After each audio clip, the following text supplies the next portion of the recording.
ጥለን እንደምንውላችኋል የተወደዳችሁና የተከበራችሁ የጃራ ሚዲያ አድማጭ ተመልካቾቻችን ለዛሬ ዕለተ ሐሙስ ቀን ወደ እናንተ እንዲደርሱ ያዘጋጀናቸውን የቀን መረጃዎቻችንን ይዘንላችሁ ቀርበናል።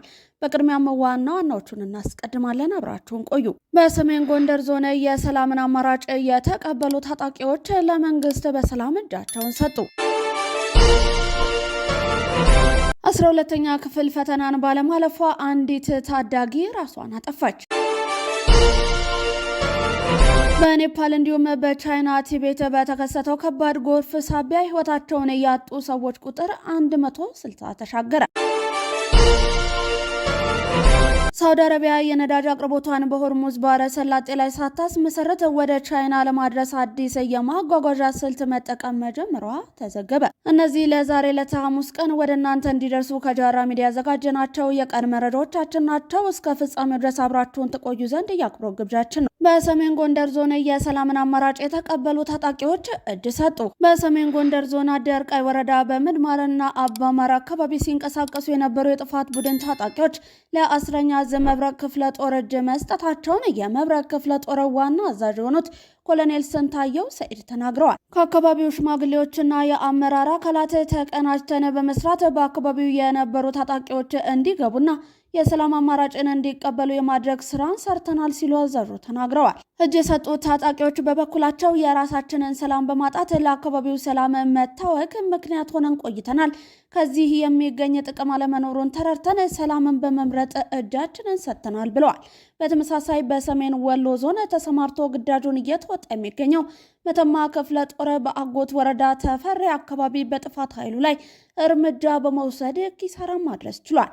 የክፍለ ጦሩ ዋና አዛዥ የሆኑት ኮሎኔል ጎሹ ዘገየ ክፍለ ጦሩ በወሰደው እርምጃ በርካቶችን ሙትና ቁስለኛ ማድረጉን ተናግረው መሳሪያና ተተኳሽ ቀብሮ ከሸሸገው ጸረ ተሽከርካሪ ቴም57 ፈንጂን በቁጥጥር ስር መዋሉን ተናግረዋል። 12ኛ ክፍል ፈተናን ባለማለፏ ምክንያት አንዲት ታዳጊ ራሷን አጠፋች።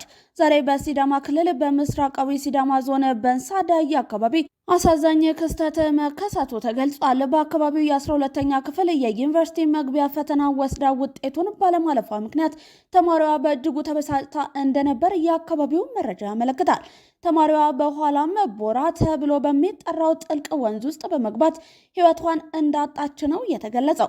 የአሳዛኝ ክስተት የፈተና ውጤት በተማሪዎች ላይ የሚያሳድረውን የስነ ልቦና ጫና ያሳየ መሆኑን ሲገልጽ የፈተና ውጤት የአንድ ሰው ሙሉ ህይወት ወይንም የወደፊት እድልን የሚወስን ብቸኛ መለኪያ እንዳልሆነ ቤተሰቦችና ተማሪዎችን ሊያስተውሉ እንደሚገባም ተነግሯል። የአዲስ አበባ ከተማ አስተዳደር መሬት ልማትና አስተዳደር ቢሮ በአርሶ አደር ይዞታዎች ላይ ሲሰጥ የነበረውን ይዞታ ማረጋገጫ የምስክር ወረቀት አገልግሎት ላይ ጥሎት የነበረውን እገዳ ማንሳቱን አስታወቀ። ቢሮው ለሁሉም የቢሮ የስራ ዘርፎች እንዲሁም ለክፍለ ከተማ መሬት ልማትና አስተዳደር ጽሕፈት ቤቶች ባስተላለፈው መመሪያ እንዳመለክተው በአርሶ አደር ይዞታዎች ላይ የሚሰጡ የይዞታ ማረጋገጫ የምስክር ወረቀቶች ለሶስተኛ ወገን እንዳይተላለፉና እንዳይዘዋወሩ ቀደም ሲል እገዳ ጥሎ መቆየቱ ይታወሳል። ይህ እገዳ የተጣለው አርሶ አደሩን በኢኮኖሚያዊና ማህበራዊ ቀውሶች ለመጠበቅና የይዞታ ዋስትናውን ለማረጋገጥ በታለመ መመሪያ መሰረት እንደነበርም ተገልጿል። ይሁን እንጂ እገዳው በቆየባቸው ጊዜያት በመልካም አስተዳደር ዙሪያ ክፍተቶች ሲታዩ መቆየታቸውንና ከባለ ይዞታዎች ቅሬታዎች እንዲሁም አቤቱታዎች ሲቀርቡ እንደነበረ ቢሮ ጠቅሷል።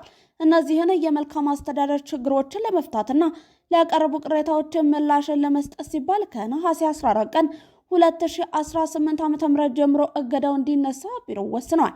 በመሆኑም የሚመለከታቸው አካላት ስራውን በከፍተኛ ጥንቃቄና በዲሲፕሊን እንዲያከናውኑ ቢሮ በጥብቅ ማሳሰቢያን ሰጥቷል። የአዲስ አበባ ከተማ አስተዳደር የመሬት ልማት እንዲሁም አስተዳደር ቢሮ ለአርሶ አደሮች የሚሰጥ የመኖሪያ ቤት የድርጅትና የግብርና መጠበቂያ የይዞታ ማረጋገጫ የምስክር ወረቀት ላይ እግድ ጥሎ የነበረው ከጥር 5 ቀን 2018 ዓ.ም ጀምሮ ነበር። ከውጪ ወደ ያዝናቸው መረጃዎቻችን አለፍ።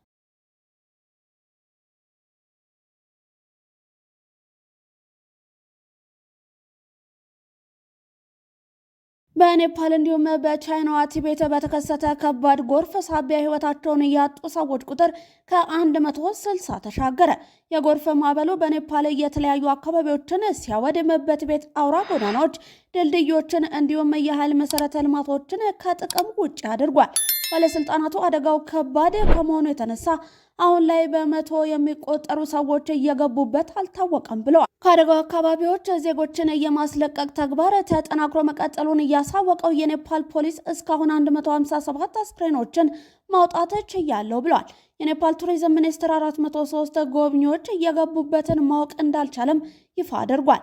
ከነዚህ መካከል 341 የውጭ ሀገር ዜጎች ሲሆኑ እስካሁን አልተቆጠሩም ብለዋል። 142ቱ ህንዳውያን ሲሆኑ ከዩናይትድ ኪንግደም፣ አውስትራሊያ፣ ደቡብ አፍሪካ፣ አሜሪካና ሌሎች ሀገራትም እየመጡ ጎብኚዎች አደጋው በተፈጠረበት ስፍራ ሊኖሩ እንደሚችሉ መረጃው ይጠቁማል። እስካሁን 28 የፖሊስ ባልደረቦች እየገቡበት እንዳልታወቀም ይፋ ሆኗል። የቻይና ባለስልጣናትም በቲቤት ድንበር በኩል 3 ሰዎች ህይወታቸውን ማጣታቸውንና 265 ዜጎች ደብዛቸው መጥፋቱን ይታወቅልኝ ብሏል። የኔፓል ጠቅላይ ሚኒስትር ባሌንድራ ሻይ ዜጎች ጥንቃቄ እንዲያደርጉም ጥሪን አቅርበዋል። በእንዲህ አይነቱ ፈታኝ ወቅት አብረን መቆም አለብን ሲሉም ሄሊኮፕተሮች የአደጋ ጊዜ ስራ ላይ ለመሰማራትም የውሃ ሙላት አስቸጋሪ አድርጎባቸዋል ተብሏል። ሳውዲ አረቢያ የነዳጅ አቅርቦቷን በሆርሙዝ ባህረ ሰላጤ ላይ ሳታስመሰረት ወደ ቻይና ለማድረስ አዲስ የማጓጓዣ ስልት መጠቀም መጀመሯ ተዘገበ። የሳውዲ አራምኮ ድፍድፍ ነዳጅን በቀይ ባህር ዳርቻ ከሚገኘው የያምቡ ወደብ በቱቦ መስመር በማጓጓዝ ወደ ትልልቅ የነዳጅ መርከቦች እንደሚያስገባ ተገልጿል። ከዚህ ነዳጁን በባህር ላይ ከአንድ መርከብ ወደ ሌላ በማስተላለፍ ወደ ቻይና የሚጓጓዝ መሆኑም ነው የተዘገበው። በዚህ መንገድ የነዳጅ ማጓጓዣው በሆርሙዝ ባህረ ሰላጤ በኩል ማለፍ ሳያስፈልገው እንደሚቀጥልም ተጠቁሟል። 2 መርከቦች በአጠቃላይ 4 ሚሊዮን በርሜል የሳውዲ ድፍድፍ ነዳጅ ይዘው ወደ ቻይና እየተጓዙ መሆናቸውም ተገልጿል። ቻይና የሳውዲ ነዳጅ ዋነኛ ገዢ በመሆኗ ይህንን አማራጭ የማጓጓዣ መንገድ በሆርሙዝ ባህረ ሰላጤ ዙሪያ የጸጥታ ስጋት በሚጨምርበት ወቅት የነዳጅ አቅርቦቱን ለመቀጠል እንደሚረዳ ተገልጿል። አዲሱ ስልት በተጨማሪም በቀጠናው የሚፈጠሩ የጂኦፖለቲካ ውጥረቶችን በዓለም የነዳጅ አቅርቦትና ዋጋ ላይ የሚያሳድሩትን ተጽዕኖ ለመቀነስ አማራጭ መንገድ እንደሚሆንም ታምኖበታል። ህንድ የጦር መሳሪያ ሚስጥሯን ለግል ኩባንያዎች አሳልፋ በመስጠት ዓለምን እያስደመመ ታሪካዊ እርምጃን ወሰደች። ህንድ የሀገር ውስጥ የጦር መከላከያ ምርቷንና የቴክኖሎጂ አቅሟን ሙሉ በሙሉ በራስ ለማስቻል ያለመ ታሪካዊ ፖሊሲን ይፋ አድርጋለች። የመከላከያ ሚኒስትሩ ራጃትናት ሲንግ የሀገሪቱ የጦር ምርምር ተቋም ያበለጸጋቸውን የላቁ ባህላዊ የሚሳይል ቴክኖሎጂዎችን፣ የሴንሰር አሰራሮችንና ማምረቻ ሚስጥራትን ለሀገር ውስጥ የግል ኩባንያዎች እንዲተላለፉ በይፋ ፈቅደዋል። የአዲስ የቴክኖሎጂ ሽግግር ቀደም ሲል በመንግስት ቁጥጥር ስር ባሉ ተቋማት ብቻ ተወስኖ የነበረውን የሚሳይል ማምረት ሂደት ሙሉ በሙሉ በመቀየር የግል ዘርፉን በዋነኛነት የሚያሳትፍበትን መንገድን ከፍቷል። በዚህ መርሃ ግብር መሰረት እንደ አካሽ ድራም እንዲሁም ደግሞ ናግ ያሉ የአየር ላይ የመሬት ላይ እንዲሁም የጸረ ታንክ የሚሳይል ስርዓቶችን በግል ኩባንያዎች በከፍተኛ መጠን እንዲመረቱ ይደረጋል። ሆኖም የሀገሪቱ የኒውክሌር ስትራቴጂካዊ ሚሳይሎች በዚህ ስምምነት ውስጥ አልተካተቱም ተብሏል። ለሰዓቱ የነበረንን የዜና ስርጭታችንን አበቃን። ዜናዎቻችንን ተከታታይ ስለሆናችሁ እናመሰግናለን። ተጨማሪ ወቅታዊና አስተማማኝ ዜናዎችን ለማግኘት